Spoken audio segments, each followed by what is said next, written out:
Hello, good evening, and welcome to MK Afrobeam.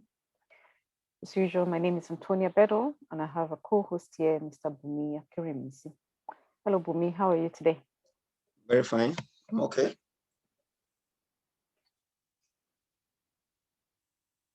So we are here again after 2 weeks of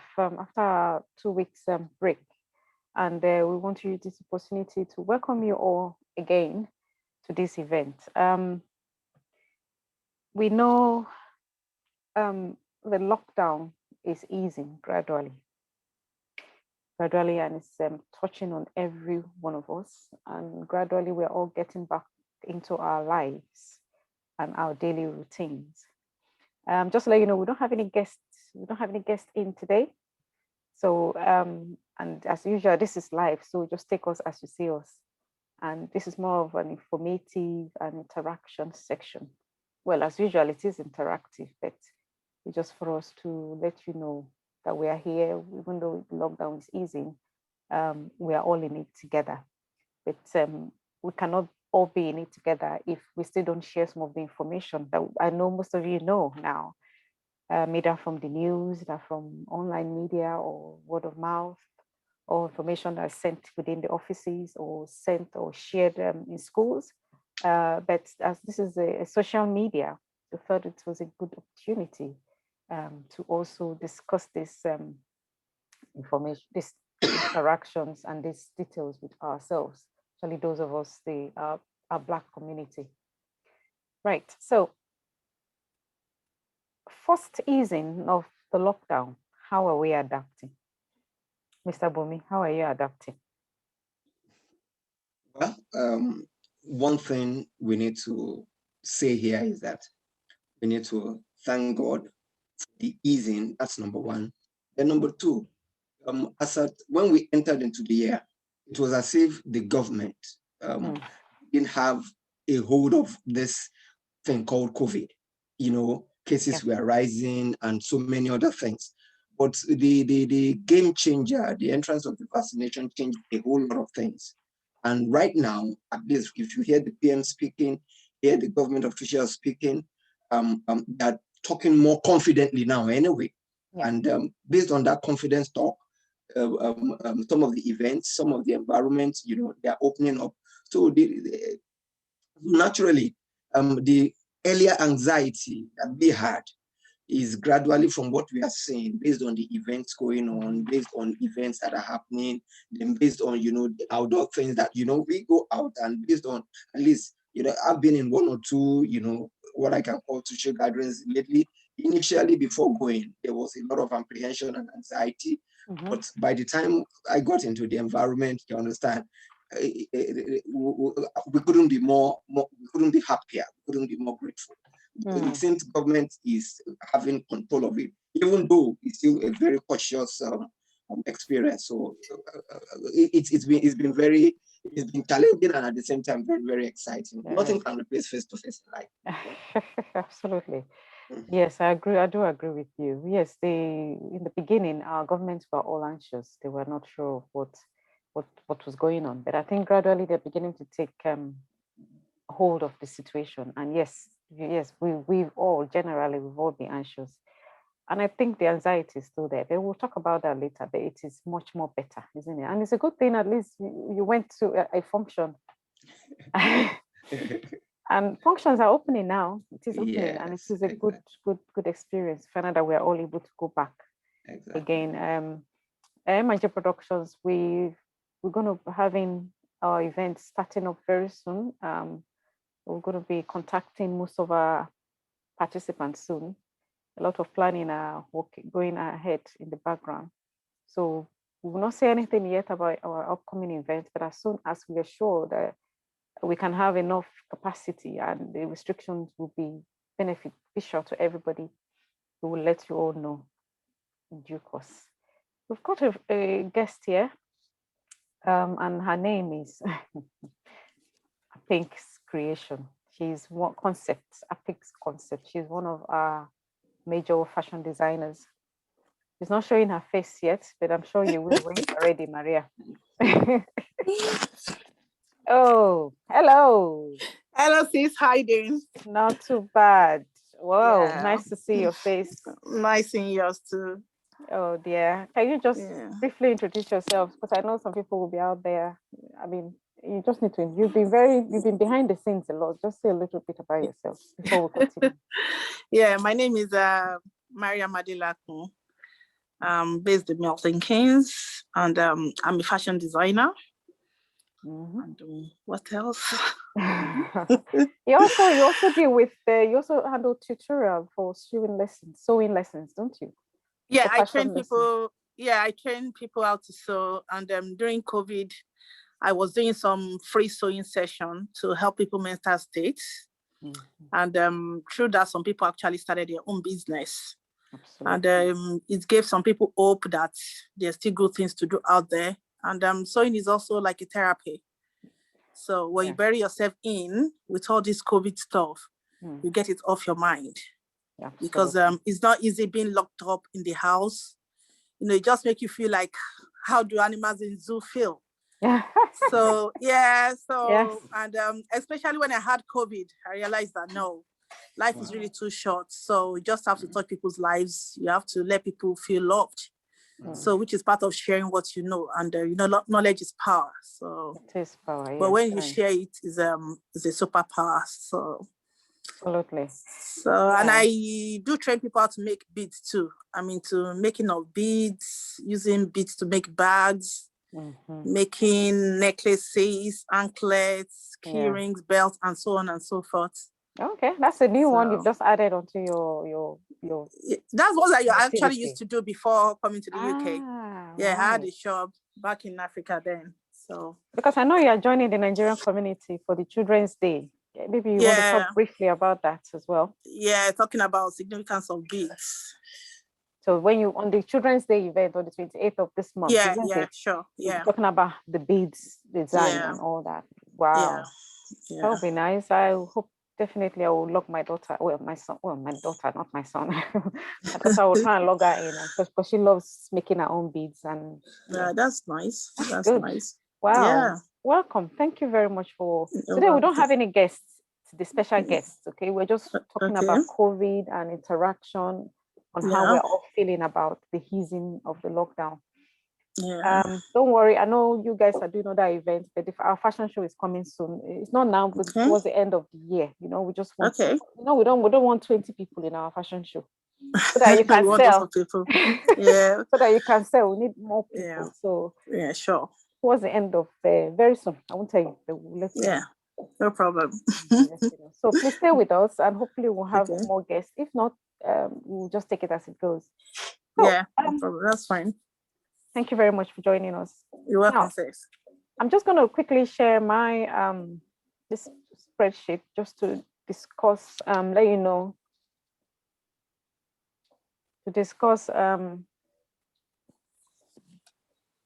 what we need to be aware of during this COVID lockdown. Okay. So please bear with me. And then I'm going to share that. I'm sure you don't want to be seeing our faces. I mean, looking at each other's faces. I'm just going to go to the spreadsheet now. Okay. So, can you let me know if you can see this spreadsheet? We can see something. Something plain. Something plain. Yeah. And it looks like sky rumbling. Sky rumbling, yeah, smoking. Okay. So, and this one, here we go. Okay, something is coming up. I hope my internet will not mess up like it did a few weeks ago. So we can see topic and all that. So fantastic. So yes, so today we're just going to go through some of the areas that we're all concerned about. I know we've all heard about it, but it is just to ask you all, how are you adapting? What do you need to adapt to, and what do you need to just go with the flow with and accept this easing of the lockdown? So the topic is MK Afrobeam. That's us, first easing of COVID-19 restrictions.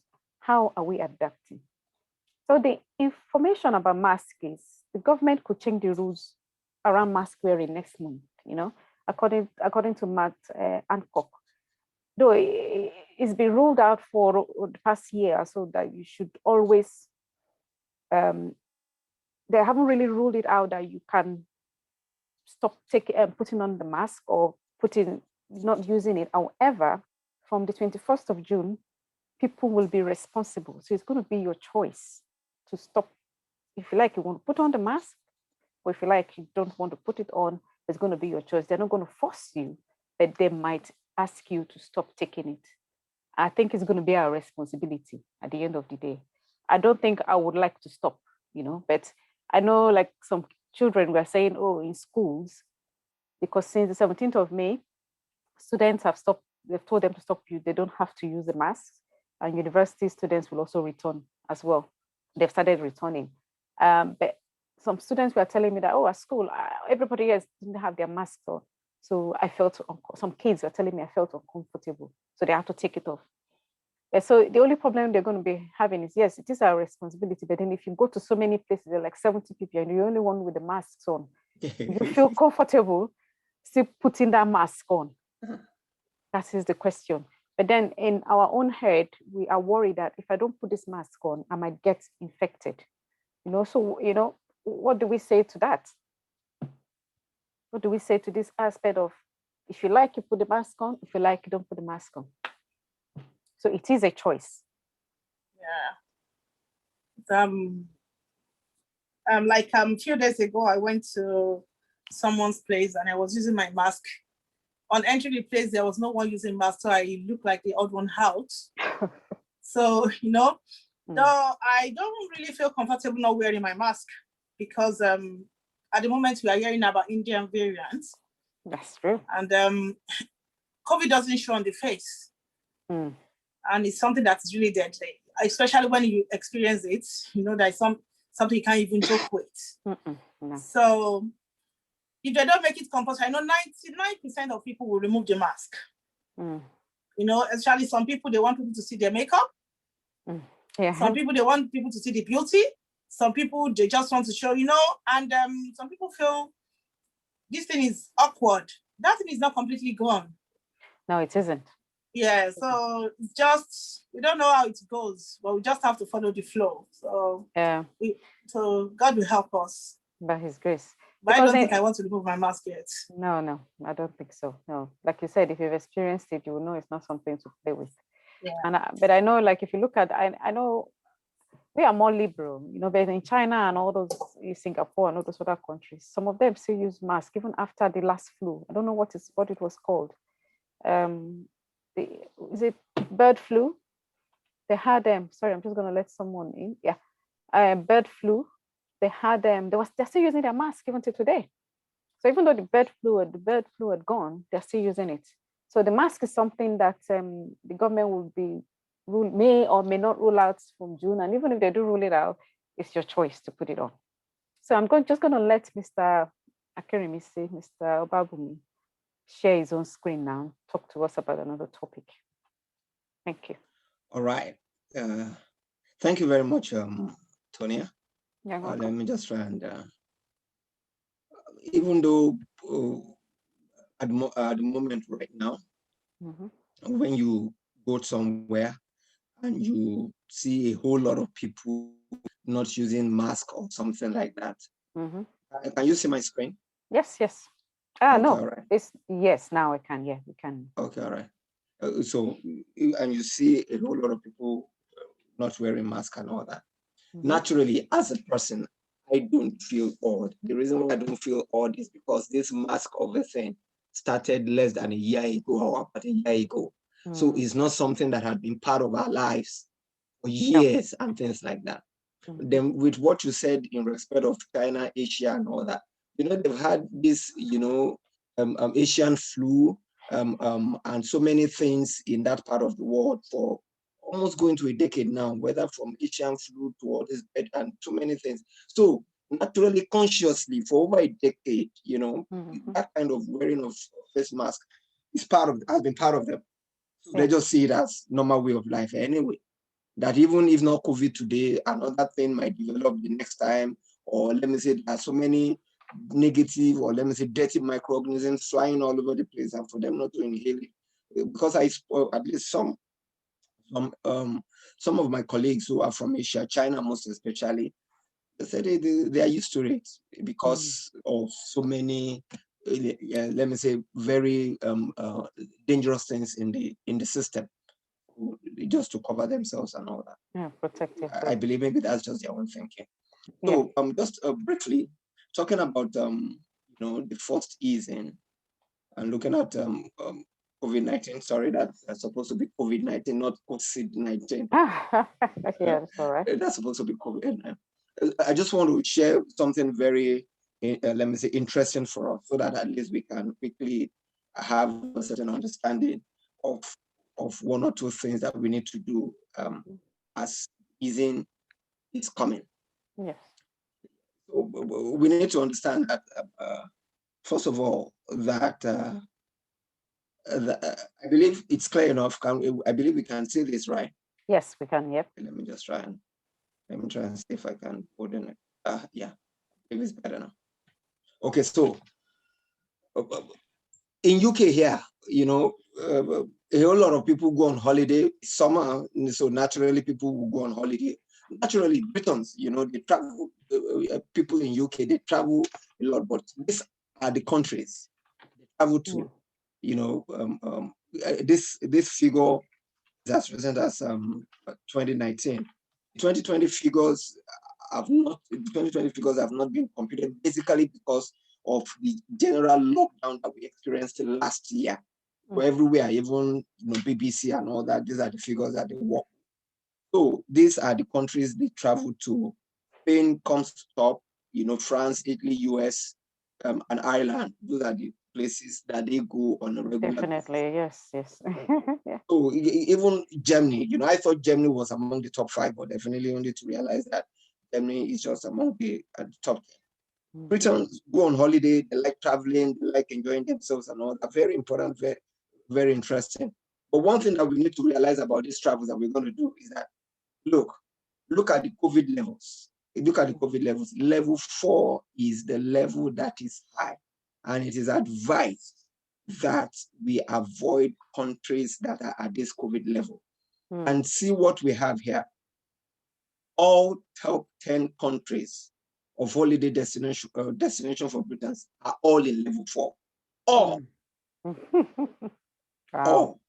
As at May 17. May 17 was Monday. So we need to be very careful, even though we want to, relax, even though the things are easing, and don't let us throw caution into the wind. In places that we want to travel to, at least there are some countries that have COVID levels of level 1 and all that too, which we can go. And for us Africans, you understand, Nigeria, the COVID level is 1, so meaning it's low. Ghana, level 2, meaning moderate.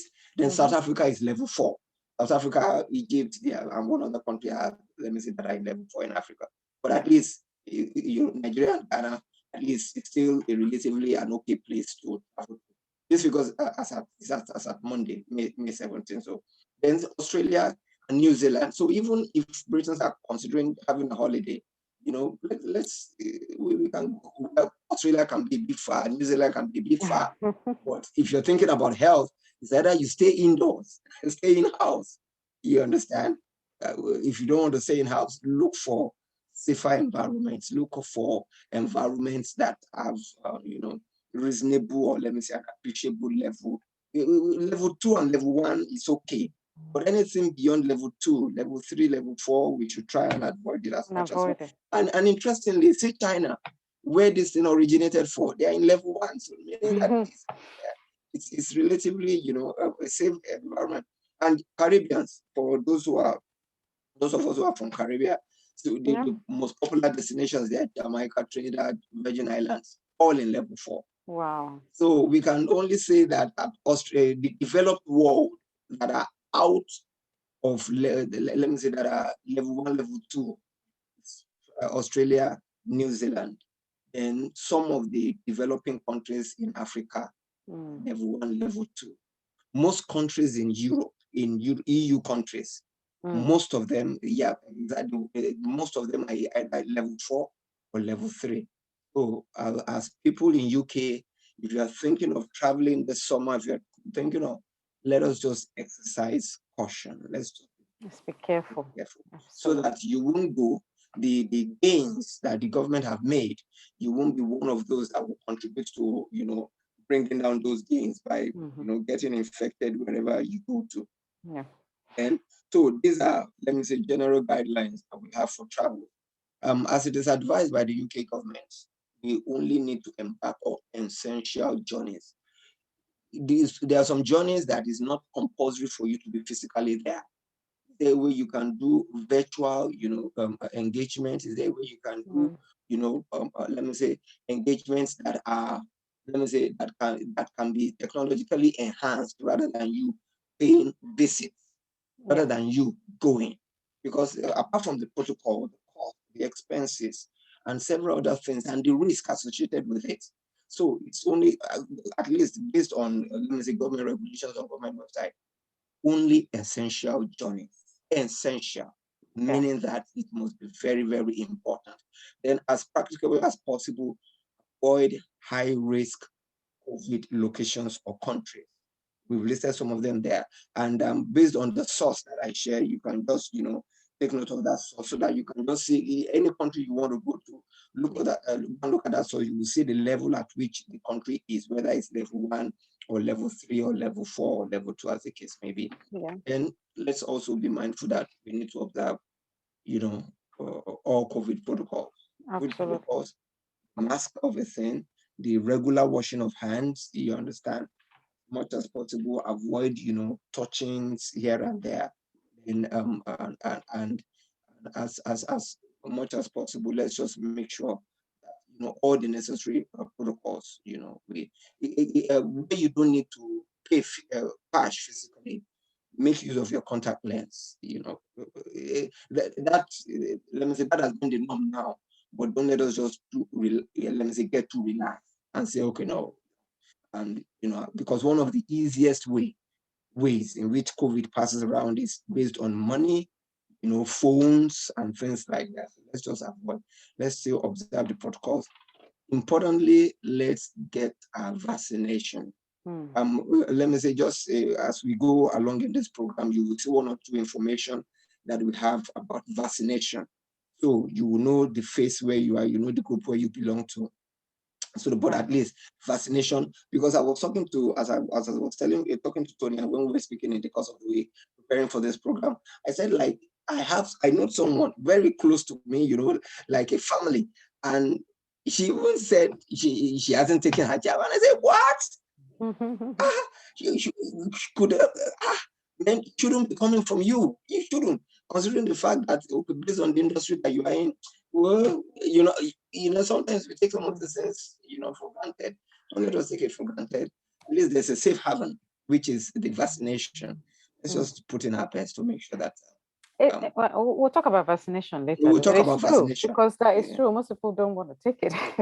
Exactly. I don't know, because if you look at UK's population, we'll go to that when we get to vaccination and all that. Definitely. And the number that I've taken, we know that the number could be better. But although the government, they've tried, they've done a whole lot in, let me say, mass mobilizing, in getting to that herd, let me say, community. What I mean by herd immunity. That means, a great part.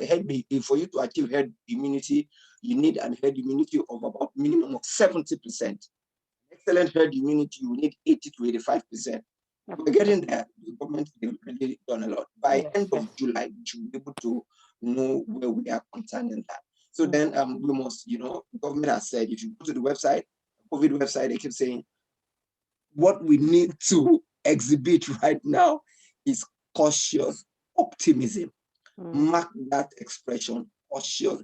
Optimistic that we are opening, optimistic that we are getting to see ourselves, optimistic that, wow, some of the rules are being relaxed, but we must be cautious about it. Are you getting me? We must be cautious about it. Those are the guidelines, and I just want us to be as much as possible. Yes, you're absolutely right. All these guidelines, all this information are vital because, it's not just that we cannot go out and we can all travel. I know Britons love traveling. We all love everybody love our vacation, but can we wait just another 10 months, 6 months? Exactly. And we do that. If we can, let's do it. Don't forget, it's not even just about the green list countries. It's about the payment you're going to make, the test you're going to take, if you're going to be quarantined in all of these countries or not.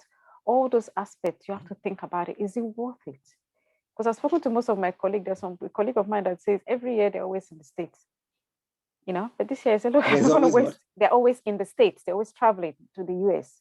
Okay. And I say, okay, are you going to do States that this week? Level 4. Yes.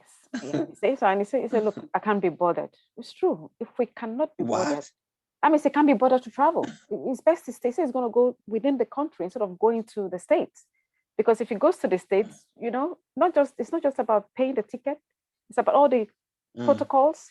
It's about, you don't know what you're going to get when you get there. You don't know if you're going to be quarantined, or you don't know if they're going to call you back and say before 2 weeks, this Indian variant, for instance, if it increases, they can say everybody should come back within 2 weeks, like they did last year, start rushing around, and nobody wants that. So please, like Mr. Babamia just said, please be careful, think very well. Even save that money, use it to do DIY, buy yourself a new car, shop, dress, look, shopping, and get yourself some nice clothing if you can. Take the kids out, spoil the family if you can with that money. Honestly, if I have such a exactly, if I have such cash right now to travel, that means let me say during this holiday or during the summer, as you said, either I'm going to get a new car or is that I'm going to really do very interesting shopping. For example, I went to the bookstore the other day and there's some titles that even though I was thinking in my head, when or what time will I have to go to read all through these books and all that? But that's one of my, let me say, should I call it hobby? Terrible hobbies. Okay. You understand? Because if you check through my library, even if I start reading the books in the library, let me say I finish them in 2 weeks. Between now and the next 2 years, I won't finish them. No. Even if I do 2 weeks, okay, for every book that I pick, I will finish it in 2 weeks. And the next to tell you how, let me say, the volume of books in the library is. So, sometimes some people just have this, let me say, certain soft spot, whether for wristwatches, for cars and things like mine is books. Books and wristwatches, Rolex and the rest. So, so the thing is that instead of traveling, spoil yourself a little. At least UK is an environment that you are used to, that you know very well, and all the guidelines and all that. And then exposing yourself to areas whereby you will be learning one or two couple of new things. As Tonya has said, 10 months more or 10 more months, it won't kill anybody. You understand? And it's better you save yourself that stress so that you can have many more years to risk your like what Pink Concept said. At least for somebody who had a COVID experience, I would even love the situation whereby if you can share that briefly for a few minutes. I don't know whether she's still there. I'm sure she's there. Maybe she just, if she's still there. Yeah. Some have not gotten COVID. They've not tested positive. So maybe let's just think some of this thing is just a media hype or overrated. Maybe just share your experience in a few minutes, just so that people would know the gravity of what we're talking about. The experience I had was, let me put it as terrible. I can't even pray for my enemy to have it. When I had it, it got to a point that the only thing I could do is was just to go to the toilet, wee, and go back to bed. And going back to bed, not even sleeping, in pain, as if you are pricking my body with pins. Absolutely. And that time I was on my menstrual cycle. When I cough, I'll be feeling the flow of blood and flow of urine at the same time. And the cough will be coming and I couldn't control it. My son said, after like 3 days when I got up, he hugged me and he said, I thought you'd never recover. He was really scared. I couldn't drink water. The only thing is just put lemon in water to feel that, okay, let me have something. No food, no taste, loss of taste. If they try to cook anything in the house, smelling it, I will start coughing. And the cough, you can't control it. No. And the pain, it's just like childbirth. He would know that, would he? Sis, it was terrible. It got to a point I was saying, I said, I went through something that I couldn't even explain. I'm just saying the few ones that you can remember. The few ones I can remember. And that time I was just thinking like, will I survive this? And I just realized we just have to do positive things. Absolutely. It's just go on. It's like a realization. It's like a reflective section of our lives. Because I'm not going to go into I went through it myself, so I know what you're saying. By the time you come I guess I'm the only one who had the experience. You are lucky, but from what you've said, you went through all that pain. You will not want to go through it again. We're all Africans, so we've all had malaria, we've had typhoid, we've had I don't want to mention, but we know the difference in the pain. Am I wrong, Maria? Yeah. There's a difference because you just, but the good thing is that we've come from an environment whereby they taught us how to drink our agbo. Yes. Drink your agbo. Yeah, do you realize that? By the way, agbo is African concussion, right? No, not African concussion. Don't use that word concussion. No, it's herbs. It's okay, African herbs. Okay, sorry about that. When I had mine, I was drinking pineapple, the back of pineapple, the peel. Pineapple, lemon, ginger, garlic, cooking them and drinking. But you won't believe it that it was on the last day of my isolation that I started having the serious symptoms. That was when I couldn't get up. That was when I started coughing. What saved me? God, number one. Then number two, steaming. Inhalation is very important. Okay. So that one, my daughter has to prepare it, ginger, lemon, garlic, turmeric. I have to cover myself for 15 minutes. And that was when I could breathe again because my lungs was closing up. I could feel that I was short of breath. To speak was difficult. And even to breathe. Somebody was telling me, do breathing exercise. Imagine trying to do breathing exercise. I couldn't even breathe. And it was feeling as if it was going to seize. I was like, no. So the steaming actually helped because I realized that thing was in our nostril, not in the throat. So it's just between the passageway of the nostril and the throat. But it's something people just have to be careful. I traveled recently though, but because it was just like an emergency, my dad suffered stroke. Oh, so, sorry to hear that. Thank you, sis. So within 2 days, I had to take, I have to do COVID test with boots. It cost me fortune. I won't lie to you. I would have used that money to feed my kids. But because it's a matter of life. That one is essential. And that one is very, very, very necessary. And if it passes on, how will I feel?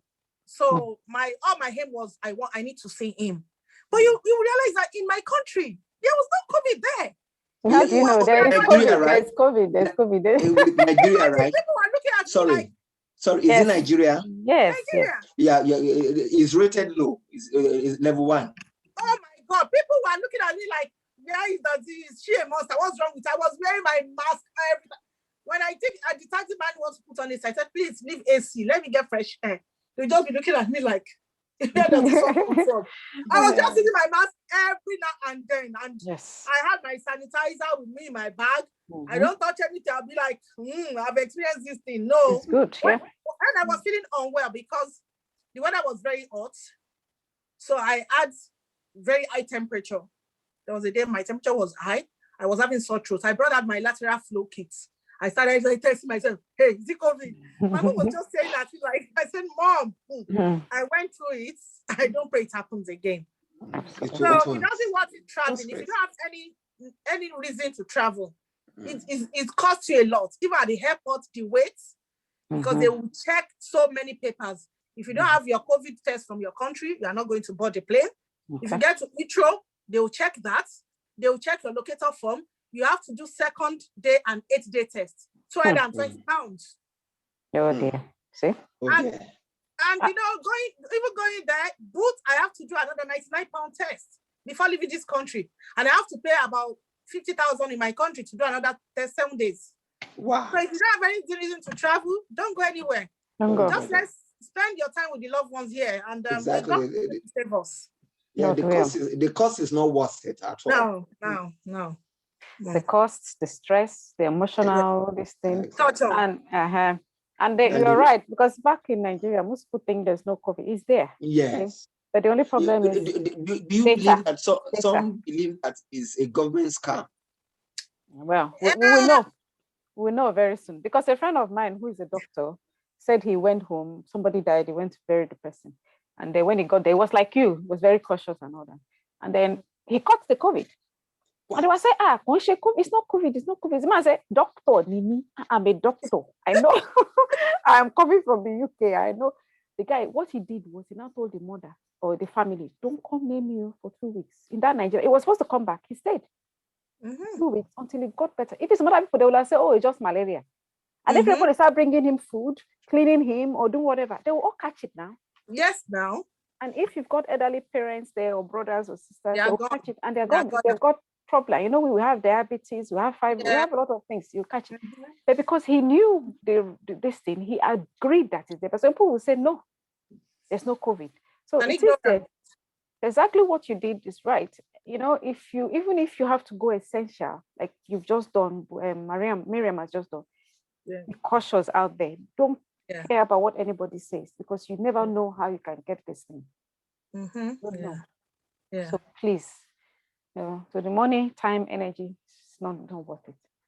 Thank you very much, Miriam, for sharing your experience. Paracetamol must have helped you as well. Yeah, I used paracetamol too. Yeah, I did. And that was when I realized that when you are in pain, your throat will be tiny. Because for me to swallow paracetamol, it was like my throat was like closing up. So I was like, I have to choke before swallowing the paracetamol. But I thank God for His mercy. It wasn't a good experience, sincerely. It wasn't. That time there was a program in Nigeria that someone invited me to a radio program to talk to people about it. Does it really exist? I said, yeah, it does. So people, in terms of people saying scam, you know, some government parastatals use it to rake money from the government and even to use people to get money from the government. But they used to say that when something doesn't touch you, you can't explain it, and you can't even say it exists. Yes. So it happened through some people experiencing just say you have COVID so I can give you money. Then ignorance, that thing kills. So when you tell them, they'll be like, oh, okay, what did she say? Even a medical doctor was telling me in Nigeria that, what is COVID? No COVID. I said, what? Medical doctor. Are you serious? That's what they do. Yeah. I don't think it's right. So, then I had a friend that her husband had COVID. He works in the UCH. Almost everyone in his department had COVID.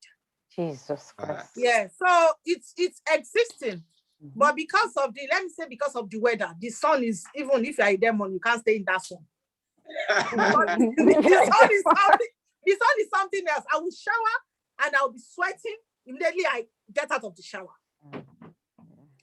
The heat was too much when I went home. Really, my tummy will be rumbling because of heat. So maybe that was why COVID wasn't that much over there. You know what I'm saying? Yeah, because if COVID happens in Nigeria, people will die on the streets. Yeah, people will die. There is nothing for them.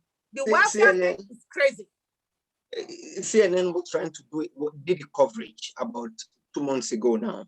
Yeah. And Farid Zachary, you know, this CNN correspondent was looking for reasons behind low COVID rates in developing countries like Nigeria, you know, where they've expected that it's going to blow like Nigeria, Ghana.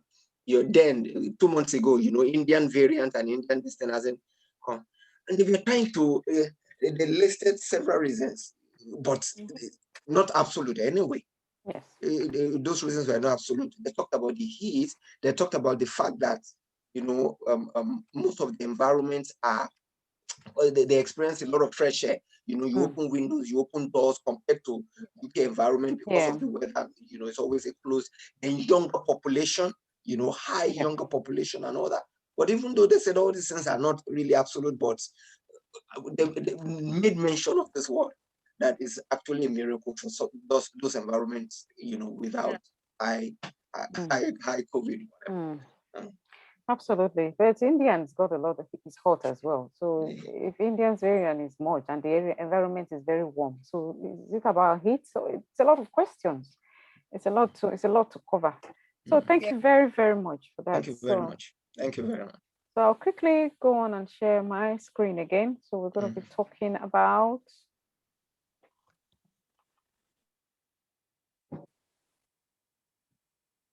log off. Let me know. My internet is buffering, I told you. Not coming up yet. Okay, I'm going to try sharing again. Please bear with me. It's my internet.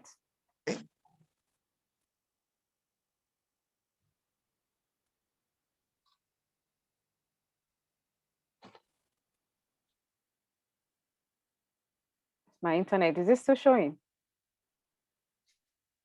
Nothing, no, can't see yet. Trying to come up.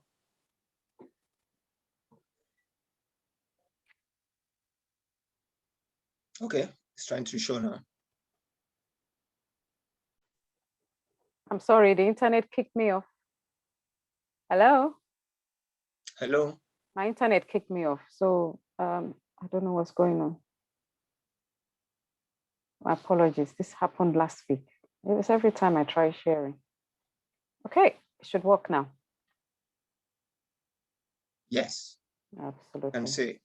My apologies for that. So the next one is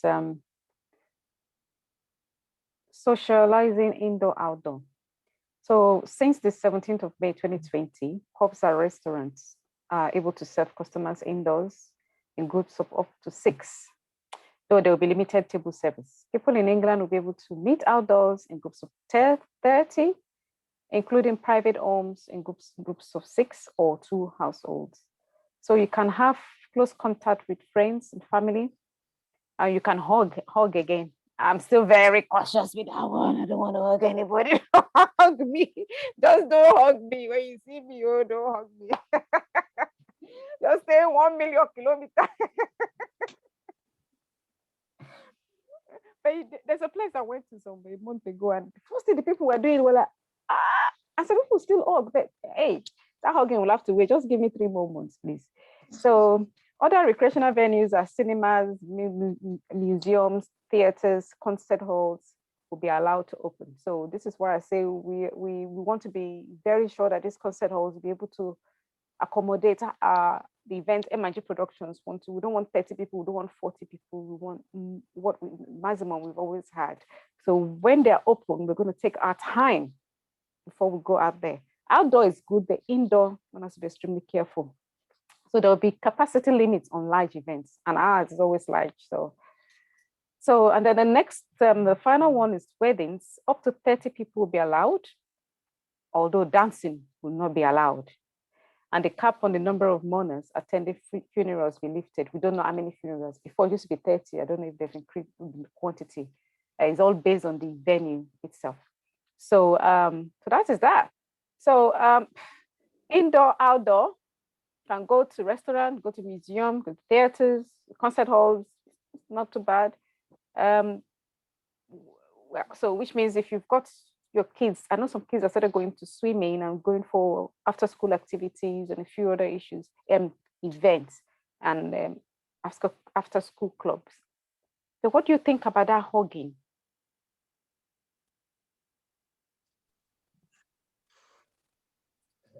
Let's allow she's I think she's sewing now. You sewing now. She's doing her business while she's talking. This one doesn't waste time. She doesn't waste time with her business. thought you threw the question opening. I didn't know it was me. Sorry, I have a delivery on Monday, so I'm also working at the same time. That's fine. About the hugging, I'm also guilty. I hugged somebody a few days ago. And can you hear me? I can hear you. Yes. Yeah. Yes. And the way I see life, we are all different. You know, we have human differences. That's one of the courses I studies as a psychology student. Individual difference, we all have our options and we have our opinions about stuff. Yes. For myself, if the hugs come back, I'll do it. Because it's actually part of life. And we can't continue to live our life with COVID. We don't pray anything happens to any one of us, but that hug sometimes gives you a crying shoulder. Oh yeah. And it gives us peace, you know. It's actually affected a lot of stuff. That hug is part of life. Absolutely, yeah. So for me, I'll say yes to hug. It's my mascot. So it's something that life must go back to normal. It can't continue this way. And you can't run away. You can't run away from some things. Or if you continue to run away, one day, we are all in the queue. We pray we don't die now. No, we're not die now. You just have to be conscious. That's it. Okay, Mr. Kirim, thank you so much. Mr. Kirimisi, what about hugs? Apart from family, immediate family, you know? Well, for me, based on at least the recent events that I went last week, I'm very cautious about hugs. Basically, because based on your experience, your experience was not the first I heard in terms of somebody who experienced COVID and all that. So even the way you are even very, very graphic in terms of your description, then the fear inside of me more. Sorry about that. I didn't mean to. But that is not really to cause any fear. It's just for one to be very, very cautious. So based on the experiences of people and the symptoms and those things that they normally feel. Going back to Nigeria, my home country, at least for example, I know 4 people who are close to me. For example, I teach in the university. And some of my colleagues, you understand, they don't believe in it. But there was a time when, you know, a whole lot of people who were lecturers in, or let me say, like somebody like Professor Bidakobi and 4 other professors, you know, from that same university, you know, died of COVID in January. Even the person who was an advocate that, look, I don't believe in COVID, you understand? Since January, he has learned to be very cautious. Because we are on a platform, you know, as lecturers, so he has now, so with that in our minds, because 2 of those lecturers have worked with him, you understand? And then also my sister's, my younger sister, our chief bridesmaid, the husband, you understand, died of COVID. And one other, somebody who used to drive me when I was in Lagos, you understand? When I was in Lagos, who used to drive me, anywhere, drive, let me say, the young people to parks, to recreation centers and things like that. So also of COVID. So people that I've known at least about 4 people who have interacted with, related with, and that's it. So that's why I'm very, very cautious when it comes to hugs. Maybe, as you said, you said 3 months, then maybe mine will be till the end of the year or something. Hey, absolutely. Whichever works for you. So if you're out there with this, Miriam Adelakun said, yes, I'm open to hugs. I say, well, I'm partially open, but no, don't call. But Mr. Obabomi has given himself 6 months. 6 months break. So it's all about preferences, So please, even though it's open, be careful. We all know, we all love hugging. Africans especially, we love hugging. And if you're in Africa, there's no way you go and visit your grandmother or your grandfather that she will say, mommy, come and sit down here. They will hug you. They cannot do without hugging. We are brought up with hugging. And I understand where Miriam is coming from. But be careful, please. Let's just take care of ourselves. And God will help all of us. Amen. Hey, Pastor. Yeah, so let's just do that. So thank you very much. Mr. Obafemi, I think it's your turn now. Got any more? Okay, all right. Let me just share. We're almost done, so bear with us. Yeah, exactly. We're almost done. Something briefly I have on vaccination, which is very cool. Screen coming up now. We are waiting. Is the screen coming up now? Still waiting. Sorry, it's still okay. Yeah, yes, it's out. It's showing now. It's showing now. Okay. Okay, all right. So, okay, all right, that's good. Okay. All right. We just finished talking about socializing. Then before now, we talked about travels, all that. So right now, let's just briefly look at the statistics. You know, all that we've done is to look at the last 7 days, because at least that's as recent as it can be. Tests, you know, carried out in the last 7 days between 14th and 21st of May, over 6 million. Then positive cases, just over 16,000 cases recorded. But we need to note that it is 6.1% less previous 7 days. Okay. That means the last 7 days is now 6.1% less previous 7 days.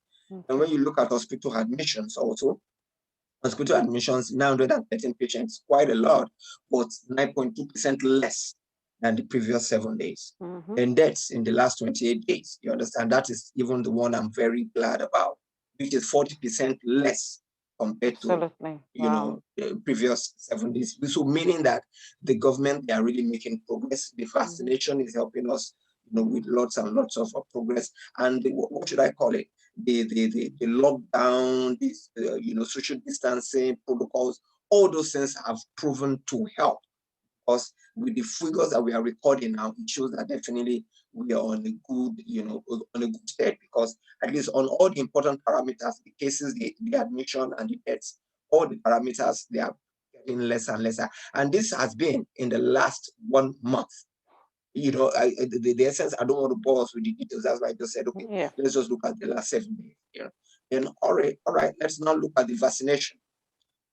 Those who have at least one dose as at the end of May 16, over 30 million, meaning that covering the population 66.9%. As I mentioned earlier, for us to achieve herd immunity, you understand, we need minimum 70%. Good herd immunity, very good herd immunity, you will need 80 to 85%. You can see that we are still, let me say, a little bit far away. We're almost there. We are moving. We are taking, you know, giant strides, which is very good. For 66.9 as at May 16, fantastic. But we can still do more. That's why government still says cautious optimism. And those who have received 2 doses, you know, by end of May 16, over 17 million, which covers about 50% of those who are vaccinated. So if you've taken 1 jab, make sure you take your 2nd jab. Make sure you take your. I've taken the 2 jabs. Thank God for that. And I know that Tonya said she had taken 1 or something. Or thereabout. Yes, I've taken 1. I'm waiting for the 2nd one. You're always one head ahead. You're always far ahead of everybody. When it comes, don't waste time. About it.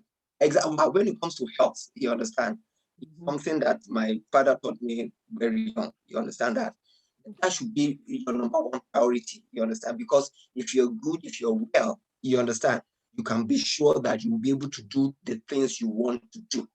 So if your body, if you are hearing one sound from your, just call your GP. What's happening? What's happening here? Because if you're well, you'll be able to do many more things. So then, phase 2 vaccination, which started at the end of April, you understand, will run till end of July. That's why they said until end of July, before we know whether we've, you know, achieved what we want to achieve. Then phase 2. Phase 2 means those that are ages 18 to 49. They're under the JCVI groups. What do we mean by JC? Joint Committee on Vaccination and Immunization. These are people that are from 18 to 49 with no underlying, let me say, illnesses. Let me say, maybe they are not diabetic, they are not sickle cell, they don't have high blood pressure and things like that. Phase one, under the phase one, our priority groups who are from 50 years to and above, 50 years and above, and more importantly, they have underlying health issues. So it was scheduled that this phase one will end April 15. They ended 3 days ahead of schedule. They ended, let me say, 12th of April. So that's why, so you can see that so far so good on the timetable of the NHS. We are on schedule. By end of July, when we should have finished the phase 2 vaccination, that is the JCVI groups 10 to 12. I want to believe that by end of July, before end of July, we'll be through with all those things.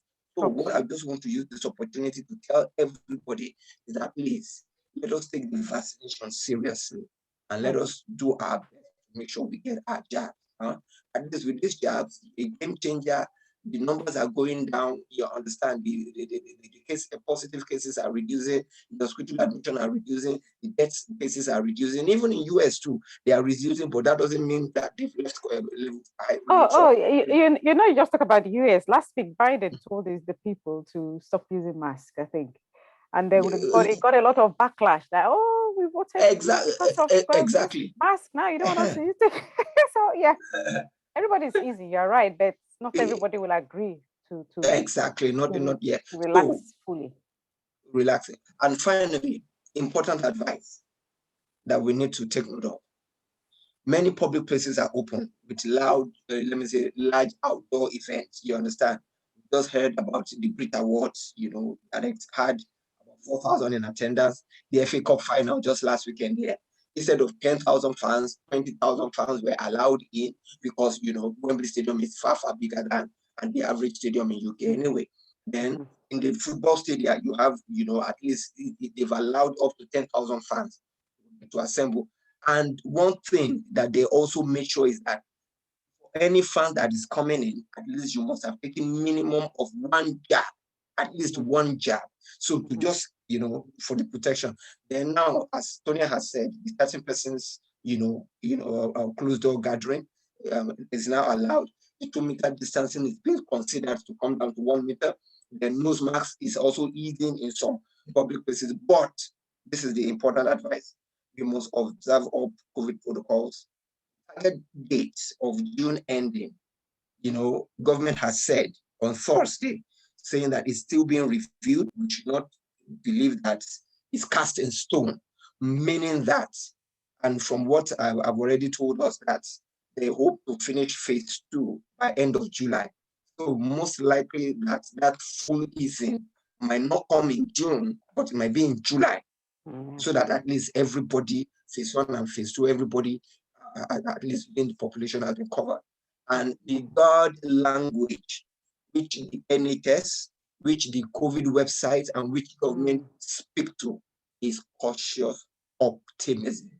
Please, even if you're not taking anything out of this session, take cautious optimism out. It's not about all let loose, cautious optimism. Thank you.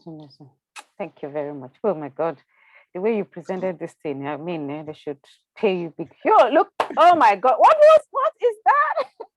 Now you bow it down to us and say, yeah, so just appreciate. So I don't know if there are comments, questions, feedback, or things like that.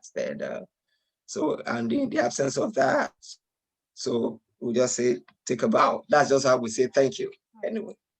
Thank you very much. That was very informative. We're so grateful. Thank you so much, Mr. Babami.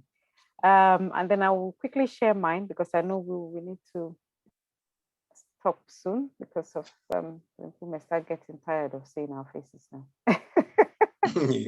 Oh yeah. So just let me know if you could see my screen. Okay.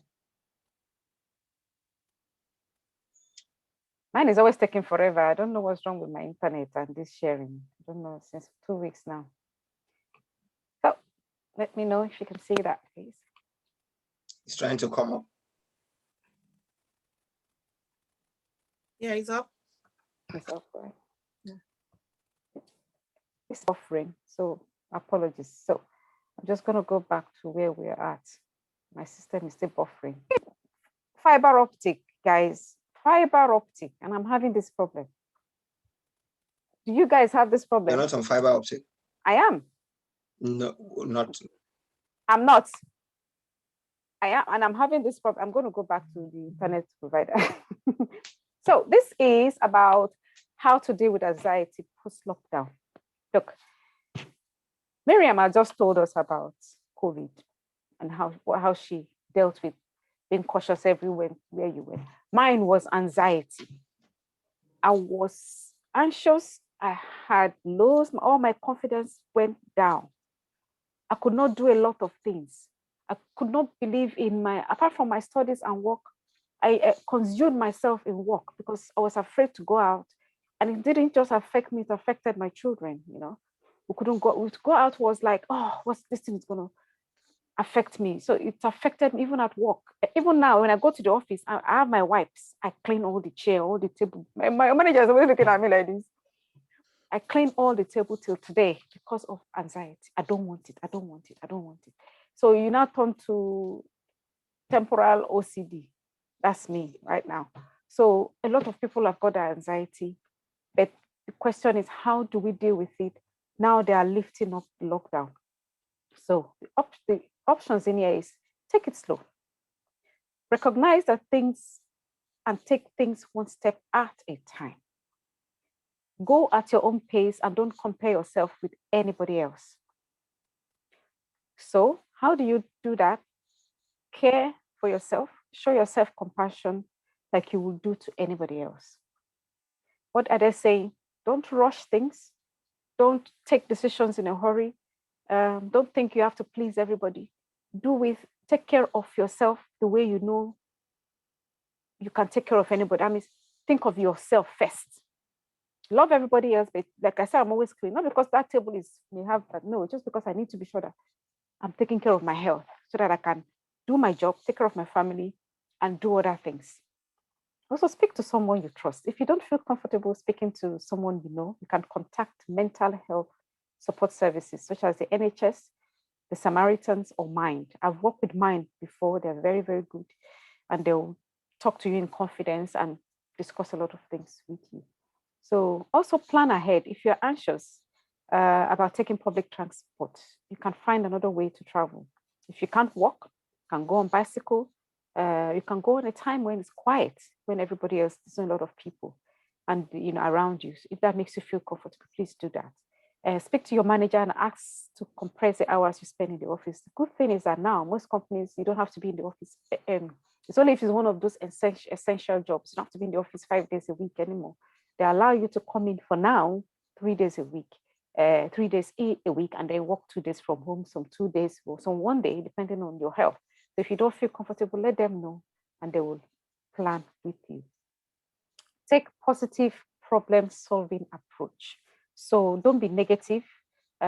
Always think that things will work better, that you'll be fine. And gradually, if you're struggling, still speak to somebody. So you take care of your physical health, try to eat a healthy diet, limit alcohol. I believe they said alcohol, also triggers allows infection to come in easily. I may be wrong, please correct me. Exercise regularly, get good quality sleep. Mr. Babumi, most times you call me, what do you say? What do I tell you that I'm doing? Sleeping. Sleeping. Before I don't used to sleep. But now if my body says sleeping, sleep, I sleep. Because it's also the part of anxiety, so that in the morning, I don't get too anxious. At times when I work at home for 3 days or 2 days a week, if I know I'm going to go to work the next day, I start feeling nervous. So all I do, I just lie down in bed and I sleep. So please do the same thing. It's very, very good. Don't be afraid to set boundaries and turn down invitations. If you cannot turn down invitations, if somebody calls you to go, if you feel you can't do it, I know it may hurt some people. Just say, no, I can't meet you, or no, I can't do this. No, I can't do it. Not because you don't want to, just because you don't want to go there and let them down. Take up the decision and you may not deliver what they want. So just can always say no. Try to focus on the positives. Focus on the present. Don't get too overwhelmed thinking of what you're going to do in the future and all that. Just take it step by step, you know, and take pleasure from the little things you can enjoy. Again, if you like gardening, if you like walking, or if you like going to swimming, you know, the indoors activities, like going to the cinemas. I love going to the movies, so it's good to do that. Things that will take you out of the house. Go for a meal. Last week I took the kids out for a meal. We've not done that for a year. It's not because we couldn't go, but I had to try and say, look, let's go out again. And we ate outside. It was good. So these are the things you enjoy doing. Arm yourself with trustworthy information. Make sure you have the correct facts, and that will help you feel confident that you know what to do and can help ease your worries. You know, like now we've shared a lot of slides with you, especially the ones Mr. Babumi sent and some of mine. The facts are not giving you the links of where you can get them, giving you links of where you can get. These are facts from the source, from the correct source. All this, don't follow conspiracy theories, people. They're just going to mess up your head. You know, go to where the facts sit, and that will help you ease your worries. Read the right news. If it's making you feel anxious, there are times we're watching a lot of Sky News and all that. It's all about coronavirus. If you think it's making the children anxious, making you anxious, switch it off. Take off the telly, watch a movie, you know, play a game with the kids, you know, like a Ludo or something, or Ayo, like my people say in Africa. And you don't have to watch that telly. Please read sources that are up to date, trustworthy, and evidence-based. Keep up to date with the latest guidance on coronavirus at gov.uk. And on that note, I also want to quickly share this book being written by Miss Susan Popola. She's a human optimization specialist. She wrote this book on the value of women at work, and it's readily available on Amazon. So please stop by on Amazon and support Susan Popola. It's all about valuing women, valuing workforce, and giving us hope again, you know, in the work environment. So anxiety, this is, if you need more information about this, go on to bupa.co.uk. The details are all there. All these informations are important. Please follow them and take it easy. Okay. So I don't know if you want to share any more thoughts in this before we log off today. We cannot emphasize it enough that we need to, let me say, cautiously, you know, we need to exercise caution in all our dealings, in all our doings. Have it at the back of our mind that, oh, as a result of this, you know, let's just throw all caution into the wind. So I would just want to encourage every one of us, that it is very important that we take personal responsibility for our lives and living and for our good health. And I know that Almighty will continue to. It is interesting to ease lockdown.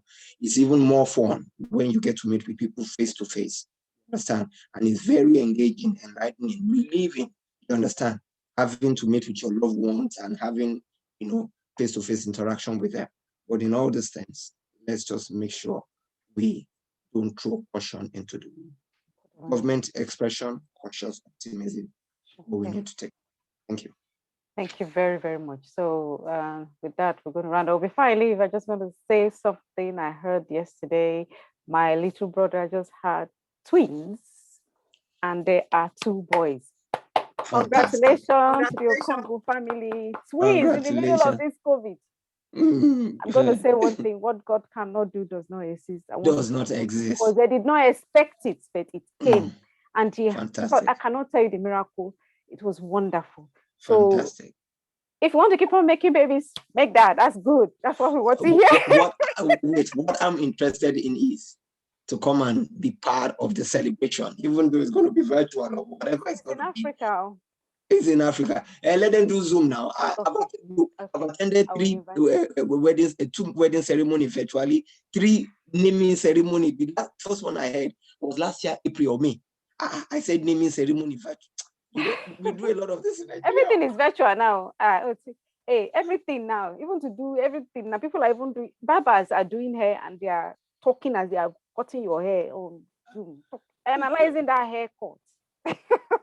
I joined a guy called Baba Spock or something. As they're cutting hair, they're analyzing the cut, analyzing the mark, everything is Zoom now. But I will let you know when the ceremony is going to be, my brother. You come and join me. Congratulations. That's thank you. Thank you very much. Good news. Mm. So, Miss Miriam, thank you so much for joining us today. Please don't forget, Miss Miriam is a fashion designer in, can you just briefly, please, exactly the type of clothes you make? Because I can see you dressed in your lovely regala. Do you make those clothes as well? Yeah. I make ladies' outfits, men and children, any kind of outfit, as long as you give me your design and your fabric. And I do sell African prints. And I train people one-to-one and group. And what do I do again? So your clothes are children's, no matter the design, be it no matter the design. You do anything. Dinner wears like anything. From clothes and all that. You do that. Anything you want to sew. So please, yeah. Just, if you want to make anything, yeah. Contact I don't have all your details here, but just it's on the Facebook, it's going to be on Instagram. The video is going to be on Instagram. Okay. If you need to speak with Miss Madela, please let us know. And we for Appink's creation. That's the word, Appink's creation. Concept. Yes, please. Thank you very much. Thank you so much for joining us today. I'm grateful, and like I said, I'll let you know about the future events. Thank you, and have a lovely evening today, everybody. You too. Have a nice evening. And enjoy your weekend. Okay, bye, sir. Nice to meet you, Miriam. Thank you. Nice Bye-bye. Bye.